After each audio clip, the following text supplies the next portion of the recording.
Uma assistente social que durante a Segunda Guerra Mundial salvou mais de 2.500 crianças judias. Ela as tirava do gueto de Varsóvia de forma arriscada, escondendo algumas até em caixas de ferramentas. Além disso, levava alimentos, roupas e medicamentos para quem estava preso no gueto, colocando a própria vida em risco. Se você ainda não é inscrito, aproveita para se inscrever agora e acompanhar nossas incríveis histórias e viagens pelo tempo.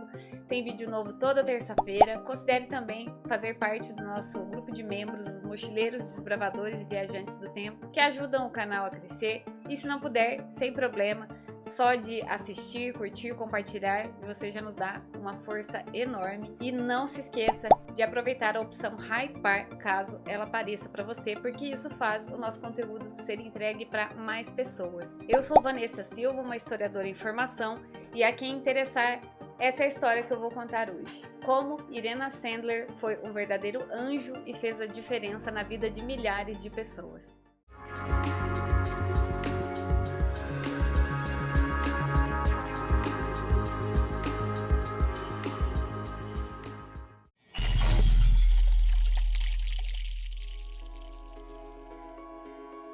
A juventude de Irena Sandler, o que moldou o anjo do gueto. Primeiramente, o que é um gueto? É uma área urbana onde um grupo específico de pessoas é forçado a viver, geralmente devido a uma segregação imposta por razões étnicas, religiosas ou raciais.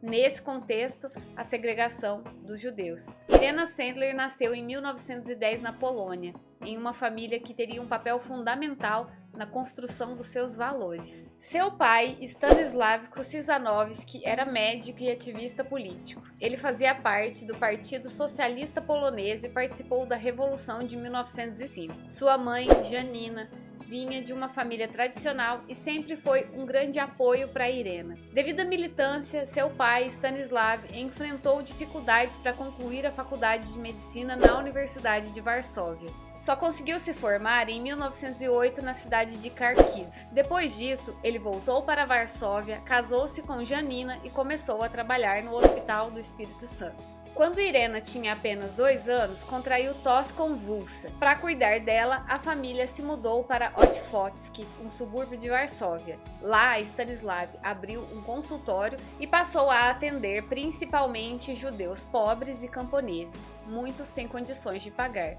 Ele também dirigiu um sanatório anti-tuberculose e se envolveu em ações sociais que influenciaram profundamente Irena no futuro. Foi em Otwock que Irena teve seu primeiro contato com a cultura judaica, brincando com as crianças locais e até aprendendo a falar Yiddish, que é a língua germânica historicamente falada pelos judeus da Europa Central e Oriental. Esses primeiros anos foram marcantes, mas em 1917 tudo mudou. Stanislav contraiu tifo ao tratar pacientes e acabou falecendo, deixando Janina e Irena em uma situação muito difícil. Depois da morte do pai, a família se mudou várias vezes. Em 1920 foram para Tartin, onde viviam os avós de Irena, e depois para Piotrkov Tribunalski, onde a mãe tinha parentes. Foi nessa cidade que Irena iniciou os estudos no ensino médio e se destacou no escotismo. Lá também conheceu Mieczysław Sandler, seu futuro primeiro marido. Em 1927, com o sonho de estudar na capital, Irena se mudou para Varsóvia e começou a cursar Direito na Universidade de Varsóvia. Depois de 2 anos, decidiu trocar para a Faculdade de Letras, se especializando em literatura polonesa. Durante esse período, ela realizou um estudo no famoso orfanato Janusz Korczak, que lhe deu uma visão mais ampla sobre trabalho social. Mas a Polônia dos anos 1930 estava tomada por tensões antissemitas, ou seja, pessoas que têm preconceito ou ódio contra judeus, que também chegaram à universidade. Quando o reitor introduziu o chamado Gueto dos Bancos, uma segregação que obrigava estudantes judeus a se sentarem separados, Irena protestou de forma simples, mas corajosa, sentando-se com os estudantes judeus. Essa atitude atraiu ataques de grupos nacionalistas, mas ela se manteve firme em sua posição. Ao mesmo tempo, Irena já trabalhava em projetos sociais. Ela atuava na seção de cuidados materno-infantis, oferecendo assistência a mães solteiras e crianças em situação de pobreza. A equipe que ela integrava fornecia alimentos, leite, apoio jurídico e até defendia os mais vulneráveis contra despejos. Nos anos seguintes, Irena assumiu vários papéis no serviço público, desde assistente social até chefe de um departamento dedicado a combater a mendicância e a prostituição. Suas experiências em Varsóvia a prepararam para os desafios que enfrentaria durante a Segunda Guerra, colocando-a na frente de uma rede de salvamento que entraria para a história. A atuação de Irena Sandler durante a Segunda Guerra Mundial foi o que a eternizou na história. Durante a ocupação alemã na Polônia, Irena Sandler trabalhou como assistente social no Departamento de Cuidados e Saúde do Conselho Municipal de Varsóvia. Ela atuava em centros de saúde inicialmente, mas foi transferida por acusações de ajudar judeus no gueto de Varsóvia. Além disso, ela completou um curso de enfermagem pela Cruz Vermelha Polonesa. Seu marido, oficial do exército polonês, foi capturado em setembro de 1939 durante a invasão alemã e enviado para o campo de prisioneiros Oflag 2C em Woldenberg, onde permaneceu até o fim da guerra. Já em outubro de 1939, as autoridades alemãs proibiram a cidade de fornecer assistência aos judeus e ordenaram a demissão de trabalhadores judeus. Mesmo com essas ordens, Irena Sandler e um grupo de assistentes sociais que ela organizou continuaram a ajudar os judeus, com o principal motivo sendo a compaixão e a necessidade humanitária. Com a criação do gueto de Varsóvia em 1940, a situação piorou, pois os judeus foram isolados da cidade e estavam em grande risco, pois, após o isolamento nesse gueto 2 anos mais tarde, seriam deportados para os campos de extermínio. Mesmo assim, Irena e seu grupo continuaram a atuar de forma clandestina. Ela se envolveu também em uma operação de ajuda a soldados poloneses que estavam sofrendo de tuberculose, enviados para Varsóvia dos campos de prisioneiros. Mais tarde, Irena obteve cartão de identificação da direção e das obras sanitárias municipais, o que permitia que ela entrasse e circulasse pelo gueto até 1943. Com isso, ela podia levar alimentos, roupas, medicamentos e até vacinas contra tifo, que ela ajudava a distribuir secretamente. Irena usava uma braçadeira com a estrela de Davi dentro do gueto, para demonstrar solidariedade aos judeus, o que de certa forma a ajudava a passar despercebida pelos guardas. Ela chegava a entrar no gueto até 3 vezes por dia, entrando por diferentes portões para evitar levantar suspeitas. Irena, sua colega Irena Schultz, ajudaram a distribuir vacinas produzidas ilegalmente, e ambas participaram no resgate de crianças judias, que eram levadas para orfanatos e famílias polacas, usando documentos falsificados. A operação de resgate foi crucial durante a intensificação das deportações para o campo de extermínio de Treblinka, que começaram em 1942. Irena, junto com outros membros do seu grupo, usaram diferentes métodos para retirar as crianças do gueto. Bebês eram transportados em ambulâncias, escondidos em caixas de ferramentas e sacolas. Nas suas mãos, qualquer elemento transformava-se numa via de fuga. Enquanto outras crianças eram levadas por passagens subterrâneas, bondes ou caminhões de bombeiros. Além disso, muitos adultos também escaparam, geralmente depois de subornar os guardas. Em 1942, Irena se juntou ao Conselho de Ajuda aos Judeus, ou Zegota, que ajudava a organizar e financiar as operações de resgate.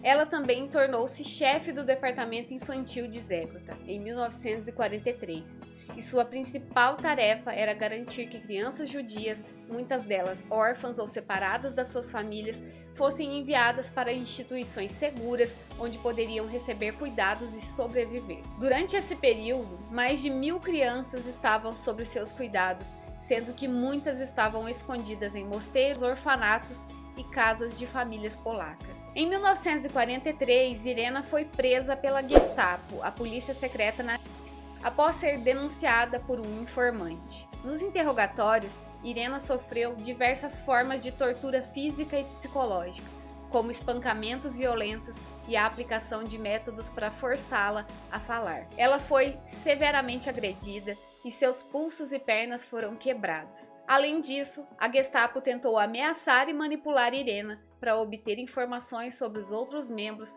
da rede de resistência. Mesmo diante de tamanha brutalidade, Irena Sandler manteve seu silêncio e proteção aos seus aliados e às crianças que havia resgatado. Após ser liberada, ela foi levada para a prisão, em razão de um resgate financeiro pago por seus aliados. Graças a um suborno pago por membros do Zegota, Irena foi libertada e continuou suas atividades clandestinas, agora sob a identidade falsa de Klara Dąbrowska. Apesar de ser perseguida e estar na lista de pessoas a serem eliminadas pela contra-espionagem polonesa, ela manteve sua luta pela sobrevivência dos judeus. Durante a Revolta de Varsóvia, em 1944, ela atuou como enfermeira no hospital improvisado para os insurgentes. Quando os alemães ocuparam a área de Mokotów, Irena e outros civis foram levados para Okęcie, onde ela ajudou a criar um hospital que mais tarde se tornaria o Hospital da Cruz Vermelha número 2. Após a guerra, as atividades de Irena em Zegota e nas organizações com as quais operou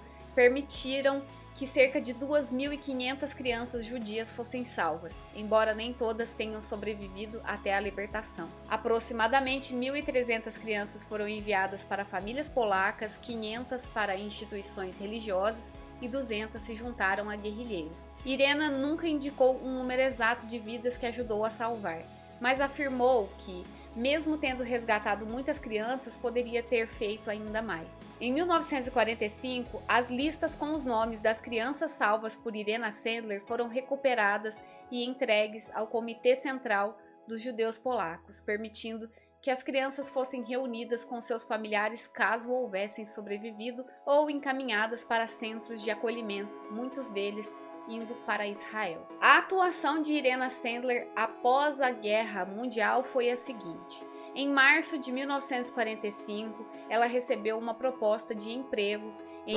Jerzy Albrecht para trabalhar como vice-chefe do Departamento de Bem-Estar Social do Conselho na capital de Varsóvia, na cidade devastada pela guerra. Irena assumiu a missão de reconstruir a cidade e ajudou a organizar do zero orfanatos, lares de idosos e até uma casa de repouso para mulheres que se prostituíam nas ruínas da cidade, conhecidas como mulheres georgianas. Ela se dedicou ao bem-estar de quem mais precisava, ajudando a reconstruir a infraestrutura social da cidade e cuidar dos que haviam sido marginalizados. Em 1948, após a fusão do Partido Operário Polonês e do Partido Socialista Polonês, Irena se tornou membro do Partido dos Trabalhadores Poloneses. Porém, devido a problemas de saúde e os eventos de março de 1968, ela se afastou do partido, sem ser mais uma integrante ativa a partir de então. Entre 1950 e 1958, Irena teve várias funções importantes na área de assistência social e saúde, incluindo chefe do Departamento de Assistência da Associação de Pessoas com Deficiência, instrutora no Departamento de Saúde e Bem-Estar Social do Conselho Nacional de Varsóvia e vice-diretora de escolas técnicas como a Escola Estadual de Parteiras e a Escola de Cientistas de Laboratório. Entre 1958 e 1962, foi diretora do Departamento de Escolas Médicas Secundárias no Ministério da Saúde e Bem-Estar Social e, a partir de 1962, vice-diretora da Escola Estadual de Técnicos em Odontologia. Irena se aposentou em 1967, mas continuou a trabalhar de forma limitada até 1984 na biblioteca da Escola Médica Pós-Secundária. Durante esse período, Irena também enfrentou desafios. Foi interrogada diversas vezes por oficiais do Gabinete de Segurança Pública, acusada de atividades suspeitas durante a guerra, especialmente de apoiar membros do Exército da Pátria. Em 1949, após o interrogatório, ela sofreu a perda do seu filho, que nasceu prematuramente e morreu poucos dias depois. A sua liberação das autoridades ocorreu graças à intervenção de uma das mulheres que ela havia ajudado, Irena Majewska, que se casou com o chefe do Gabinete de Segurança Pública de Varsóvia após a guerra. Irena também teve um papel ativo em várias organizações. Ela foi uma das fundadoras da Liga Nacional de Combate ao Racismo, uma tentativa de combater o antissemitismo na Polônia. Além disso, foi vereadora do Conselho Nacional de Varsóvia por 2 mandatos e presidiu a Comissão de Saúde entre 1950 e 1956. Ela também fez parte de várias outras organizações de caridade e saúde, como a Sociedade de Amigos das Crianças e o Comitê de Auditoria da Cruz Vermelha Polonesa. Em 1965, Irena foi reconhecida internacionalmente como justa entre as nações, por seu trabalho heróico durante a Segunda Guerra Mundial. Nos anos 70, ela tentou visitar Israel para plantar uma árvore no Yad Vashem, um símbolo de reconhecimento para os que ajudaram judeus durante o Holocausto. No entanto, as autoridades polonesas negaram o passaporte. Sua viagem a Israel aconteceu apenas em 1983, quando ela finalmente plantou sua árvore no memorial. Em 1991, ela recebeu cidadania honorária de Israel em reconhecimento ao seu valor e dedicação. Após a guerra, Irena enfrentou também sérios problemas de saúde, incluindo dores crônicas devido aos interrogatórios da Gestapo durante a guerra e outros problemas relacionados ao estresse e ferimentos físicos. Ela foi hospitalizada em várias ocasiões, mas sempre continuou sua vida pública, se dedicando ao trabalho social. Durante muitos anos após o fim da guerra, Irena permaneceu silenciosa sobre suas ações durante o período da ocupação nazista. Mas, a partir de 1963, começou a compartilhar sua história, publicando artigos e dando entrevistas.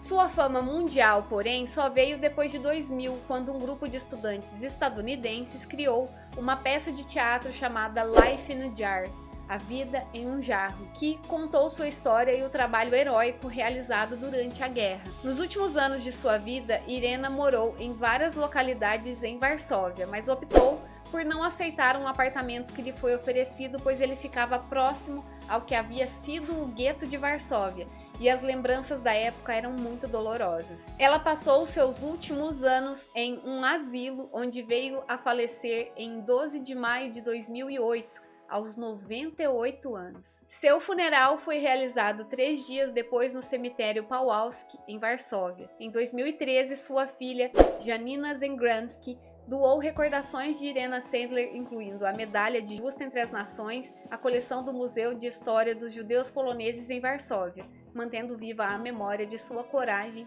e humanidade. Como não falei muito dessa parte, vou fazer um adendo sobre a vida privada de Irena Sendler. Em 1931, Irena se casou com Mieczysław Sendler, um assistente júnior da Faculdade de Fisiologia Clássica da Universidade de Varsóvia. No entanto, o casamento dos dois não perdurou e terminou em divórcio em 1947. No mesmo ano, Irena se casou com Stefan Zengramski, um judeu que ela havia conhecido durante os anos da universidade. Com Zengramski, Irena teve 3 filhos: Janina, nascida em 1947, Andrei, que nasceu e faleceu em 1949, e Adam, que nasceu em 1951 e faleceu em 1999. Mas esse segundo casamento com Zengramski também não foi bem sucedido e terminou em divórcio em 1961. Após a morte de Zengramski, em 1961, Irena retomou o relacionamento com seu primeiro marido, Mieczysław Sendler. Eles se casaram novamente, mas após 10 anos juntos decidiram se separar pela segunda vez. Apesar do fim do casamento, mantiveram-se amigos e essa amizade durou até o fim das suas vidas. Irena Sendler recebeu várias condecorações ao longo da sua vida, em reconhecimento às suas ações heróicas e contribuições. Em 1947, recebeu o Cruz Mérito de Ouro, concedida em reconhecimento à sua coragem e dedicação no resgate das crianças do gueto de Varsóvia. Também a Medalha pelo Mérito no Serviço de Saúde, honra por seu trabalho na área de saúde. Em 1963, Cruz de Cavaleiro da Ordem da Polônia Restituta, reconhecimento por sua contribuição à sociedade polonesa. 1965, Medalha dos Justos entre as Nações, concedida pelo Estado de Israel àqueles que ajudaram a salvar judeus durante o Holocausto. 1996, Cruz de Comandante da Ordem da Polônia Restituta, outra importante condecoração polonesa em reconhecimento à sua luta pela liberdade e seus serviços durante e após a guerra. Em 2001, Cruz do Comandante com Estrela da Ordem da Polônia Restituta, uma das mais altas honras civis polonesas concedida por suas contribuições à pátria. Em 2002, Ordem Et Homo, reconhecimento por seu trabalho humanitário. Em 2003, Ordem da Águia Branca, a mais alta honra da Polônia atribuída por sua dedicação e coragem durante a Segunda Guerra Mundial. Em 2007, Ordem do Sorriso, concedida em reconhecimento à sua bondade e compaixão. Essas condecorações refletem o impacto duradouro não apenas durante a Segunda Guerra Mundial, mas também em sua vida no pós-guerra, marcada por sua constante dedicação ao bem-estar dos outros. Irena recebeu também diversos prêmios e homenagens ao longo da sua vida e após a sua morte, em reconhecimento à sua coragem e trabalho humanitário. Em 2003, Prêmio Jan Karski pela coragem e coração. Em 2007 e 2008, candidatura ao Prêmio Nobel da Paz. 2007, Resolução do Senado da Polônia, uma homenagem por sua contribuição ao Conselho de Ajuda aos Judeus Zegota. Recebeu títulos de cidadão honorária na Polônia em 2007 e 2008. Também em 2008, homenagens internacionais à Câmara dos Representantes dos Estados Unidos homenageou seu trabalho. Após sua morte em 2009, recebeu o Prêmio Humanitário do Ano e o Prêmio Humanitário Audrey Hepburn. Sua imagem foi estampada em uma moeda e um selo de postais em 2009 e 2008, respectivamente. Várias placas e monumentos foram dedicados a ela, incluindo em Pietrokov Tribunalski em 2009 e Newark-on-Trent em 2021. Muitas ruas, praças e escolas ao redor do mundo receberam seu nome, como algumas cidades na Polônia e a cidade bávara de Hohenroth, onde a primeira escola recebeu seu nome. O Sejm declarou em 2018 como o ano Irena Sendler em sua homenagem e ela foi eleita a mulher de Varsóvia do século. Indicada ao Nobel 2 vezes, ela não venceu, mas sobre seus atos ela sempre afirmou: toda criança salva com a minha ajuda é a justificativa da minha existência na Terra, não um título para glorificar. Ela nunca gostou de ser famosa ou de receber atenção pelos atos que praticou. Essas homenagens são o impacto de Irena não apenas na Polônia, mas internacionalmente, celebrando sua memória e o legado do seu trabalho humanitário. Em 1999, o professor Norman Conrad desafiou os seus alunos a criar uma peça chamada Life in a Jar, ou A Vida em um Jarro, em português. A peça é inspirada na história de Irena, e esse título remete a um momento crucial em 1944, quando Irena e sua colega Jadwiga Petrovska esconderam os arquivos das crianças judias que resgataram. Lembram-se que eu disse que elas pegaram as listas das crianças? Elas protegeram essas listas dentro de garrafas, para preservar as identidades e histórias dessas famílias. A peça foi encenada em diversos países, como Estados Unidos, Canadá e Polônia, e ganhou enorme atenção na mídia dos Estados Unidos. O sucesso da performance culminou na criação da Fundação Life in a Jar, que continua a promover os valores de coragem e humanidade exemplificados por Irena Sendler. O Prêmio Irena Sendler por Reparar o Mundo, criado em 2006 pela Associação Crianças do Holocausto, em colaboração com o Ministério das Relações Exteriores, homenageia educadores e professores que, assim como Irena, se dedicam a promover valores da humanidade e solidariedade. Parceiro da premiação é a Fundação Centro de Educação Cívica, que ajuda a divulgar e apoiar iniciativas educacionais que inspiram novas gerações a seguir o exemplo de Irena na luta contra a intolerância e o preconceito. Na cultura, Irena também teve seu impacto, a história dela ganhou destaque em diversas formas de expressão artística. Em 2009, o filme O Coração Corajoso de Irena Sendler foi lançado, dirigido por John Kent Harrison, retratou a sua vida com Anna Paquin no papel principal, trazendo à tona o legado da sua coragem. Em 2010, o compositor inglês Tony Harris também prestou sua homenagem a Irena com a composição de uma música no álbum Choices. Diversos documentários também foram produzidos, como Sandler's List, em 2002, The Fortune Teller from the Ghetto, 2007, e In the Name of the Mothers, The Story of Irena Sendler. Em 2010, a plataforma online Ninatech lançou uma série de 5 episódios sobre suas memórias. Sua história também foi adaptada para quadrinhos com roteiros de Jean-David Morvan e Séverine Trefuel, e ilustrações de David Everett. Em 2018, a peça Eu, Sandler apresentou sua jornada de maneira emocionante. Em 2022, o musical Irena foi criado no Teatro Musical de Poznan, mantendo viva a memória por meio da música e da cena. E aqui chegamos ao fim de mais uma história, mas a de Irena Sendler continua nas gerações que a conheceram e nas que ainda virão. Sua vida, marcada pela coragem diante do mal e pela luz da sua humanidade, é um farol que ilumina o caminho da resistência ao ódio e à indiferença. Como ela mesma dizia, a coisa mais importante é não ser indiferente. E sua dedicação a salvar vidas, mesmo sob risco extremo, nos lembra que cada ato de bondade tem o poder de transformar o mundo. Irena nos ensina que, mesmo nas horas mais sombrias, é possível ser uma chama de esperança e que, por mais que o tempo passe, as ações altruístas permanecem eternas, marcadas nos corações e nas memórias de todos que foram tocados por elas. Na minha opinião, Irena foi uma verdadeira heroína que nunca deve ser esquecida. Eu espero que vocês tenham gostado de conhecer essa história. Deixem nos comentários o que vocês pensam sobre isso e as suas opiniões. Se gostaram desse conteúdo, já deixem aquele like, compartilhe com quem também possa se interessar. Se ainda não são inscritos, se inscrevam antes de sair. Na descrição do vídeo vocês encontram as fontes que usamos para compor o roteiro de hoje. Eu fico por aqui, desejo a todos uma ótima semana e até a próxima história.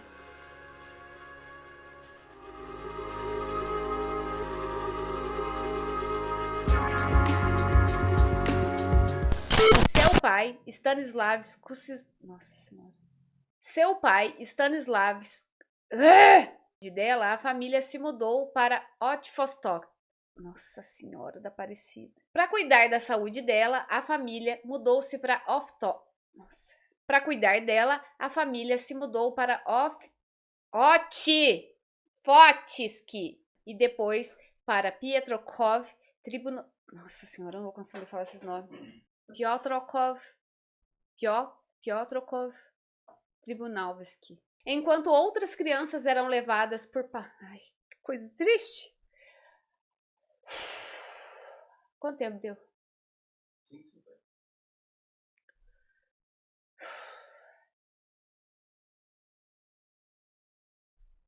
Várias placas e monumentos foram dedicados a ela, Várias placas e monumentos foram dedicadas a ela. Jadwiga Petrovska. Nos anos 70, ela tentou visitar Israel para plantar uma árvore. Árvore! Árvore, só nozes! Árvore! Árvore!